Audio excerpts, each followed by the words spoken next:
The DNA is telling us a story that history books have kept silent for centuries.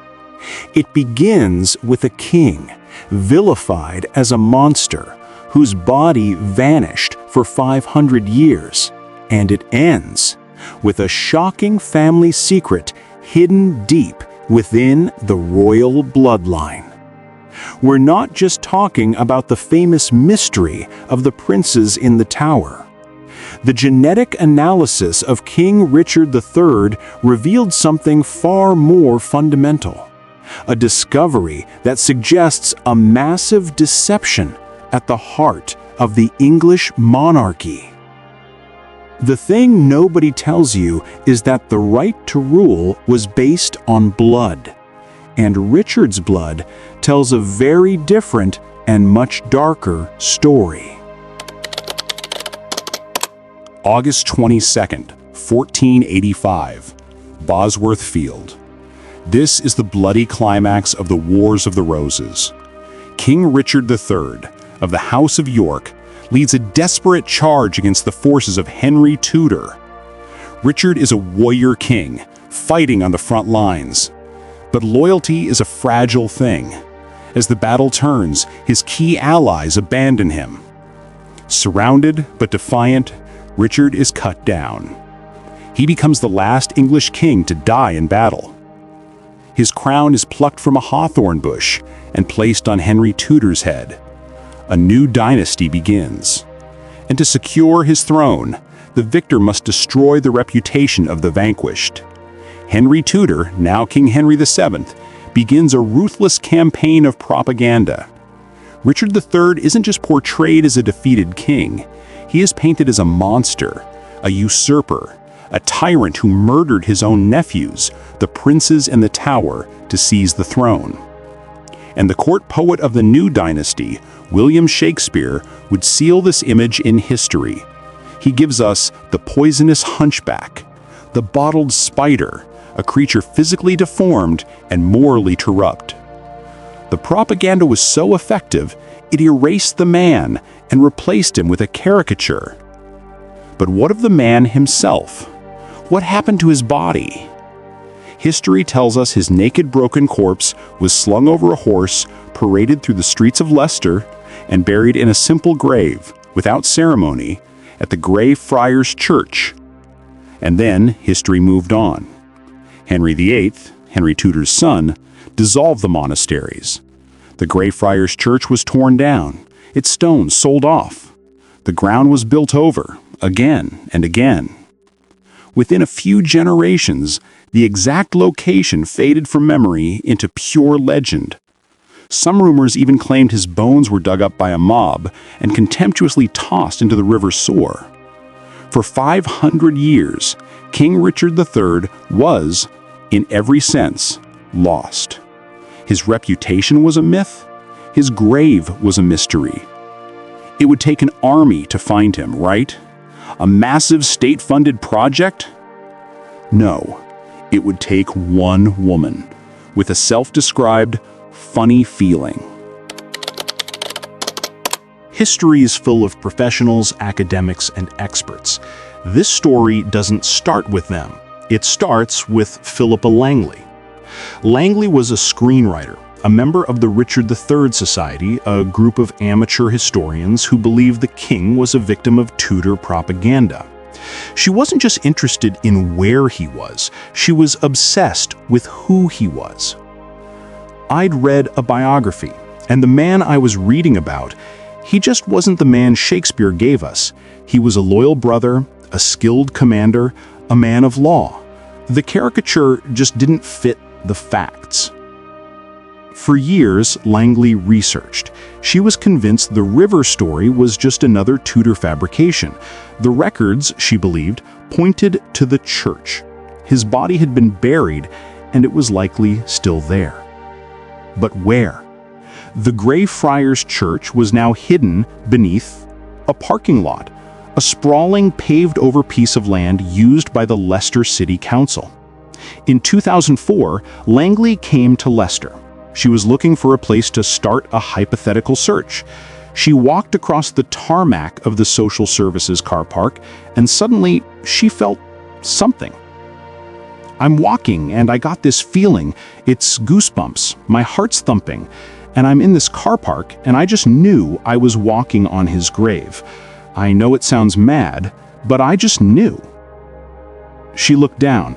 She was standing in a parking bay right next to a roughly painted letter R. R for reserved. Or for Philippa Langley, R for Richard. It was a hunch, a feeling, but it was a feeling she couldn't shake. For the next 8 years, Langley became a woman possessed. She founded the Looking for Richard project. She raised thousands of pounds through crowdfunding. And then she had to face her biggest challenge, convincing the experts. She went to the University of Leicester Archaeological Services, ULAS. She went to the city council. Imagine that meeting. A woman with no academic credentials, a member of a fan club, walks in and says she wants to dig up their parking lot because of a funny feeling and a letter R. To be honest, the chances of finding Richard III were 1,000,000 to 1, vanishingly small. But Philippa's persuasive. She had the funding, she had the historical maps, she had this sheer force of will. In August 2012, on the 527th anniversary of Richard's death at Bosworth, the city council gave her permission, not to dig up the whole lot, just one trench, a single shot in the dark, 30 meters long, 1.6 meters wide. The diggers arrived, the tarmac was broken, the hunt was on. They had no idea that Philippa's 1,000,000 to 1 shot was about to pay off on day one. August 25th, 2012. The dig began. Day 1. The team from ULAS, led by site manager Matthew Morris, carefully peeled back the layers of asphalt and modern rubble. They were going back in time, past Victorian foundations, past Georgian soil. Within hours, they found what they were looking for. Not a king, but the first clue, the lost church. They uncovered the remains of a medieval wall and patterned floor tiles. This was the Grey Friars. They had found the place. Now the odds shifted. This was no longer a wild goose chase, but the church was huge. Finding a single specific grave in the rubble of a lost building was still a terrifyingly complex task. And then it happened. Just a few feet away from the first test trench, a digger operator working in the second trench, which Philippa had insisted they dig, scraped away the earth and saw bone. It was a pair of human legs. The team stopped. This was standard procedure. You find remains, you work slowly. But there was something odd about this skeleton. It was in the eastern, most sacred part of the church, the choir, exactly where historical accounts said Richard, despite his tyrant status, had been laid to rest. And as they carefully brushed away the dirt, they saw something that made their blood run cold. The skull was still there, and it was battered. There were multiple obvious injuries. But the most telling clue was the spine. The skeleton was complex. We could see the spine. It wasn't straight. It had this very pronounced S-shaped curve. The team was stunned into silence. They were looking at a man who died violently, was buried in the choir of Grey Friars, and had a severe spinal condition. It was exactly what they were looking for. Philippa Langley, who had been told to stay away to manage expectations, arrived at the site. Matthew Morris came to get me. He just said, "I think you need to come and see this." I walked over, looked down into the trench, and I just knew. I knew it was him. She was looking at the skeleton, found in the very spot where she'd felt that goosebump moment 8 years earlier. The media exploded. "King in the car park," the headline screamed. But the archaeologists were professionals. This was Skeleton 1. It was a remarkable find, a candidate. It was not by any means confirmed. The bones were carefully excavated, block-lifted from the earth, and taken to the university's archaeology department. Now, the real investigation would begin. The whispers from the grave were over. It was time for the bones to tell their story, and they had to face the world's most unforgiving critic, modern science. The remains were handed over to osteoarchaeologist Dr. Jo Appleby. Her job was to perform a bone biography, to read the life of this individual from their skeleton. The first myth to fall? The Shakespearean hunchback. He was not a hunchback. There was no kyphosis, which is the humping of the upper spine. What he had was scoliosis. Severe, adolescent onset scoliosis. His spine had a dramatic S-shaped curve. This would have been a significant visible condition. One shoulder would have sat much higher than the other, and his torso would have been shortened. But it wouldn't have been debilitating. It wouldn't have stopped him from wearing armor or leading men in battle. In fact, the bones showed strong muscle attachments, the signs of an active, physically capable warrior. In an instant, 500 years of propaganda was undone by forensic fact. His enemies hadn't just killed him, they had taken his medical condition and twisted it into a metaphor for evil. Next, the skull. The team found at least 10 distinct injuries, all from around the time of death. 8 were on the skull itself. This was not a clean death. This was a brutal end. We can see multiple blows, sword cuts, slashes, consistent with a helmet being ripped off in his final moments. And then, the fatal blows. 2 wounds were almost certainly fatal.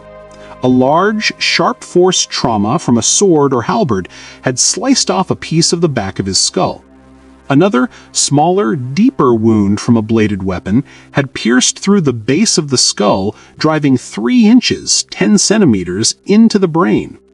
He was surrounded, fighting on foot, and was struck down in a chaotic, vicious melee. Even after death, the humiliation continued. They found a wound to the pelvis, a stab from below that could only have been inflicted after death, as his body was being stripped and thrown over the horse. This was Richard III. The evidence was overwhelming.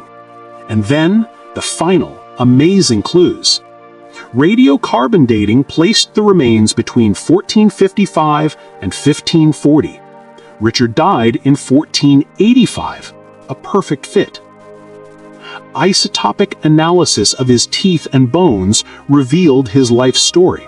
The teeth, which form in childhood, showed that he had moved around England, but the bones, which remodel later in life, showed a diet that changed dramatically, right when he became king. The isotopic data is astonishing. You see this huge spike in his diet. We're talking expensive meat, swan, crane, venison, and a lot of seafood. He was living the high life. He was eating and drinking like a king. The bones, the wounds, the spine, the diet, everything fit. But in the 21st century, everything fits isn't enough. For history to officially accept this, they needed one more thing. They needed DNA. But how do you get DNA from a 500-year-old skeleton? And who do you compare it to? This is where the story takes its next impossible turn. The archaeologists had found the body. Now, the geneticists had to find the family. The challenge was set for Dr. Turi King, a geneticist at the University of Leicester. She had to find a living relative of Richard III. This is a near impossible task. Trying to trace a 500-year-old family tree is a genealogical nightmare. Records are lost, family lines die out, and, as we'll soon see, people are not always who they say they are. Dr. King knew she couldn't rely on the male line. The Y chromosome, passed from father to son, is a great genetic marker, but the surname Plantagenet died out. The male line was, for all intents and purposes, lost to history. But there was another way. Mitochondrial DNA, mtDNA. This is a special kind of DNA, passed down only from a mother to her children. Your father's mtDNA stops with him. Your mother's mtDNA passes to you, whether you are male or female. This means you, your siblings, your mother's mother, and your mother's mother's mother all share the exact same unchanged mitochondrial DNA. It's a perfect genetic time capsule. The mission was clear. Trace Richard III's family tree not through his father, but through his mother, Cecily Neville, and then follow an unbroken female line all the way to the present day. This genealogical quest had actually been started years earlier by a historian named John Ashdown Hill. He was the one who first proposed that the mitochondrial line was the key. He started with Richard's eldest sister, Anne of York. He followed her daughter, to her daughter, to her daughter for 19 generations. It was a staggering piece of historical detective work. He traced the line across centuries through different countries until it led him to a woman living in Canada. Her name was Joy Ibsen, a retired journalist. She was Richard III's great-niece, 16 times removed. Tragically, by the time the dig began, Joy Ibsen had passed away. But she had a son, a man living in London, a cabinet maker. His name? Michael Ibsen. Michael Ibsen had known about his strange, distant connection to royalty. It was a family curiosity, nothing more. I was told as a boy, you know we're descended from, and you just think, yeah, right, so was half of England. It didn't seem real. Suddenly, it was very real. In 2011, before the dig even began, the research team had contacted him. They asked him for a DNA sample. He swabbed his cheek and sent it in, thinking little of it. Now, in 2012, that swab was the most important piece of evidence in the entire investigation. If the mtDNA from the skeleton was identical to the mtDNA from Michael Ibsen, the case would be closed. The lab at the University of Leicester became a scientific fortress. Dr. Turi King and her team knew that ancient DNA is incredibly fragile.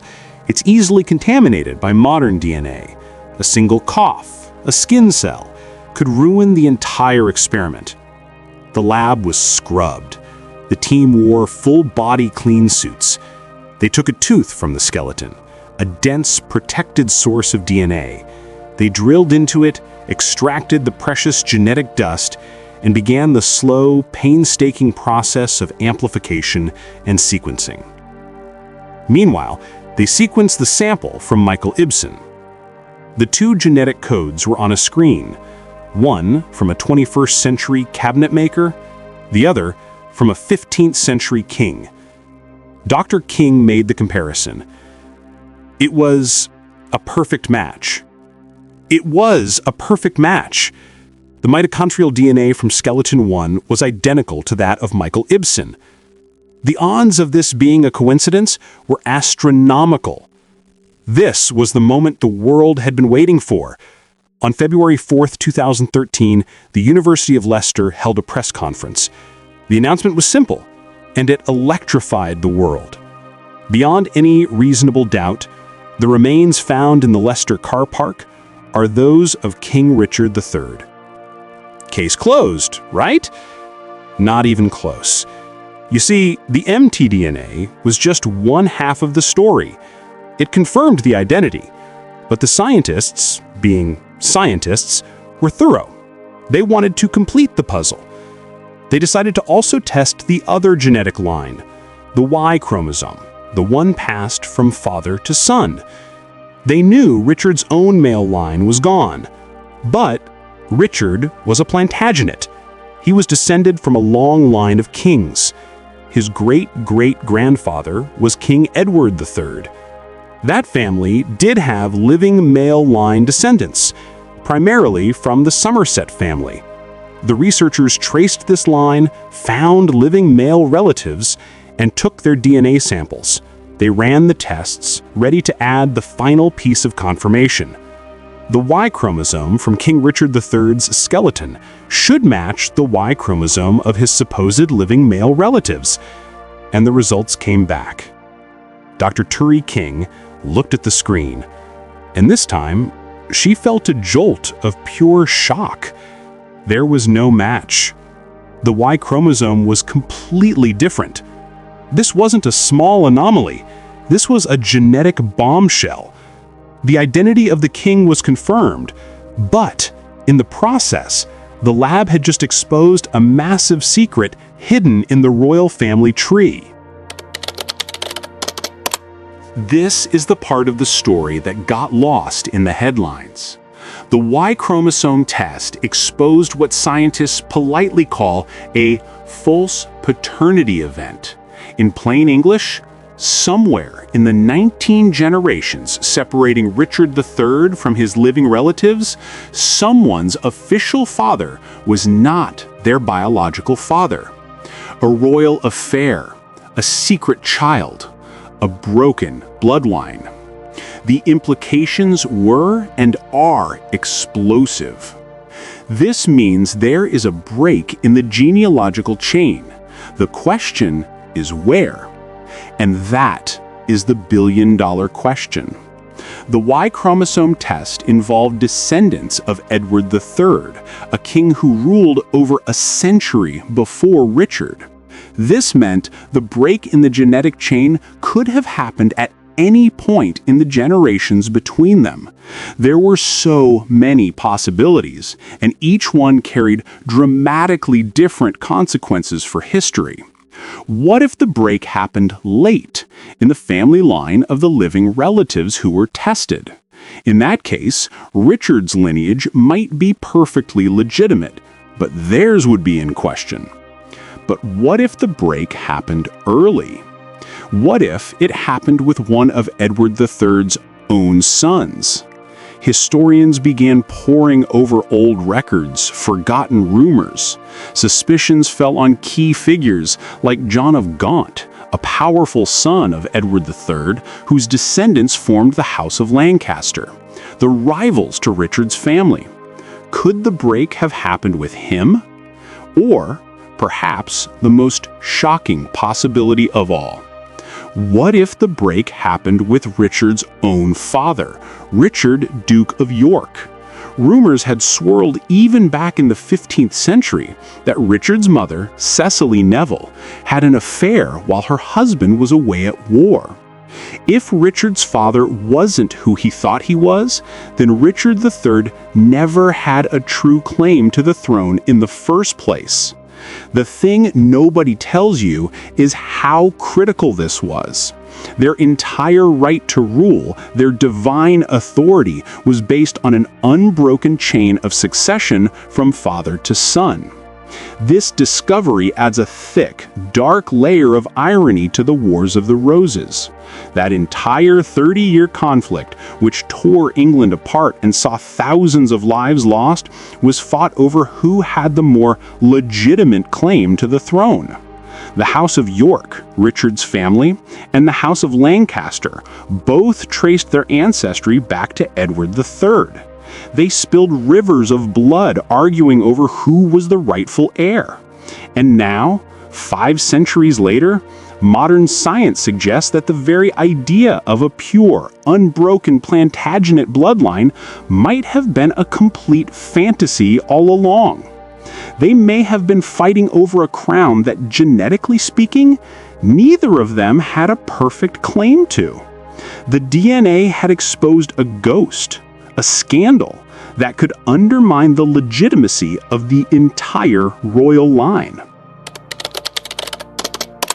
While the world was buzzing about the royal scandal hidden in the king's genes, the skeleton itself kept whispering secrets. The physical evidence didn't just confirm his identity, it completely rewrote the story of who Richard III really was. And nothing did this more powerfully than his face. The team at the University of Dundee, specialists in forensic art, took a high-resolution 3D scan of the skull. Using a process that is part science, part art, they began to rebuild him. They layered on digital muscles, tissue, and skin, following the precise contours of the bone. For the first time in 500 years, a face began to emerge from history. What appeared wasn't the sneering monster immortalized by Shakespeare. It was a man, a composed, intelligent, almost weary-looking man in his early 30s. The resemblance to the earliest contemporary portraits of Richard was uncanny, almost eerie. And when the DNA data was added, the image became even clearer. The genetics team confirmed he almost certainly had blue eyes and, as a child, light blonde hair that darkened with age. In 2013, the reconstruction was revealed to the world, and to one man in particular, Michael Ibsen, the 17th generation nephew. He was brought into a room, and for the first time, he came face to face with his uncle. It's just, I don't know what to say. It's a face you can look at, you can relate to. It's not a monster, it's just a person. It's him. The bones, the DNA, the face. They had rescued a man from a parking lot and pulled him out from underneath a mountain of propaganda. The science had done its job. It had given Richard III his identity. It had given him his face. Now, there was only one thing left to do. After 527 years, it was time to give him back his dignity. The discovery of Richard III forced a global conversation. If the villain of the history books was a fabrication, what else was wrong? His supporters, the Ricardians, felt vindicated. They pointed to his progressive laws, his loyalty to his brother, his bravery on the battlefield. His critics pointed out that the DNA, while fascinating, didn't change the central damning question: did he or did he not kill his nephews? The bones couldn't answer that. The DNA couldn't solve the mystery of the princes in the tower. But the discovery wasn't about rewriting history. It was about completing it. It was about separating the man from the myth. In March 2015, King Richard III was given the burial he had been denied for half a millennium. A full state procession carried his remains through the streets of Leicester, not as a vanquished foe, but as a king. He was reinterred at Leicester Cathedral, just a few hundred yards from the car park where he was found. And in the most poignant, perfect ending to this incredible story, the coffin that carried him on his final journey was built by hand. It was a simple, beautiful casket of English oak, and it was crafted by Michael Ibsen, the cabinet maker, the 17th generation nephew whose DNA had been the key to it all. The man who had given the king his name now gave him his final resting place. To be able to make the coffin for my ancestor is a privilege. It's a way of paying respect. It's just the right thing to do. It's bringing the story full circle. The story of Richard III forces us to ask, what is history? Is it the story told by the victors, or is it the truth buried under the earth, waiting to be found? The victors may have written the history books, but the bones wrote the truth. And in this case, the DNA revealed a secret that threatens to rewrite the story of them all.